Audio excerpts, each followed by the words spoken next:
Getting at some more breaking news right now. President Putin has invited Prime Minister Modi for a separate meeting on the sidelines of the BRICS summit. In fact, this is what President Putin has said, and I'm quoting, "I propose holding a second meet on 22nd of October.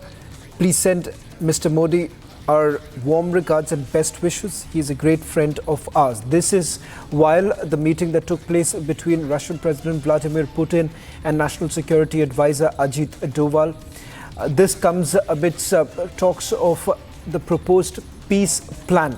Let me bring in my colleague, our senior executive editor, Abhishek Kapoor. It does seem that the ball is rolling, Abhishek, with regards to the peace plan that has been spoken about. Well, absolutely, Shawan. So remember, we broke the story of how NSA Doval is carrying a peace plan of Prime Minister Narendra Modi with him insofar as the ongoing war in Europe is concerned. Remember, that was also in the backdrop of Prime Minister's visit to Kiev and his delegation-level talks with President Zelensky and the Ukrainian side, and which, of course, the Prime Minister had briefed both President Putin and President Biden of the U.S. after coming back to New Delhi. And subsequently, of course, NSA Doval had to travel to participate in the BRICS NSA's meet, the security chiefs of the BRICS nations. And this is a meeting that has taken place on the side of the BRICS NSA's meet. But it's interesting. You look at the chemistry and the optics when President Putin walks up to NSA Doval and meets him. And we are told that the peace plan that Prime Minister Modi wanted shared with President Putin has been given to him. And that's why perhaps President Putin wants a full-fledged dialogue again with Prime Minister Modi on the sidelines of the BRICS summit. Typically, it happens when you have those multilateral format meetings, and Prime Minister would obviously be traveling to Russia to participate in the BRICS summit, which Russia is hosting. But obviously, they have to. They also meet on the sidelines in bilateral format. So I think President Putin indicating towards that, and the Russian news agencies picking up from there. But obviously, this is a clear indication that there is some move forward on the Modi peace plan for Europe, if you will, and hopefully by the fall, by the time the meeting happens, there would be a little more concrete elements given into the peace plan, and the two leaders would discuss that threadbare when they meet in October.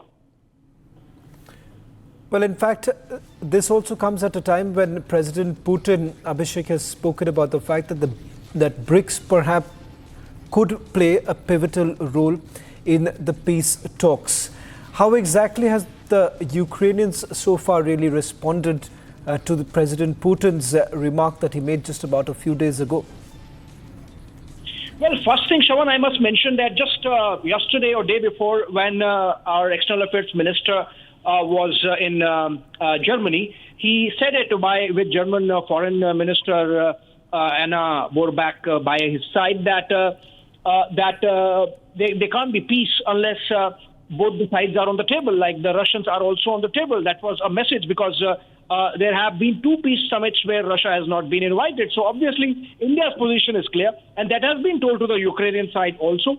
We saw the kind of engagement that Prime Minister Modi had with President Zelensky when he traveled to Kiev. Incidentally, the only leader from this side of Suez of that stature to be traveling to both Kiev and Moscow and having a dialogue. So I think India is best placed, Shawan, to listen to the Russians and to communicate with the Ukrainians and vice versa. And that's why I think this peace plan is finally taking shape and things are moving forward. Hopefully, as I mentioned, by the fall and by the time this meeting takes place on October 22, as the Russian state media agency Sputnik mentions, October 22 to be precise, there would be more elements to the peace plan thrashed out when this kind of visible dialogue is happening. Obviously, there is a lot of back channel that goes into these kind of initiatives and these kind of breaking news developments.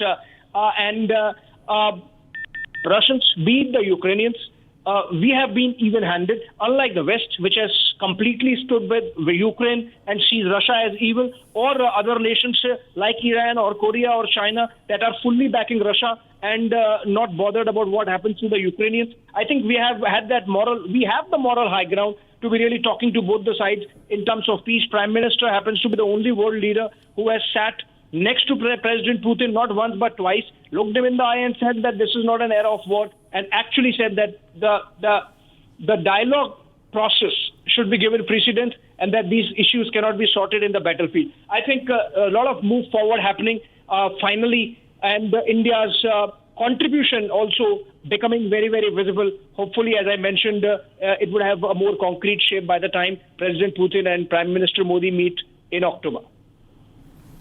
Well, thank you very much, Abhishek, for putting this into perspective. Undoubtedly, Prime Minister Modi has got the unique distinction of being able to have talks with President Putin as well as President Zelensky. A lot of hopes essentially riding on India with regards to whether at all India would be in a position to be able to perhaps bring both the countries on the negotiating table.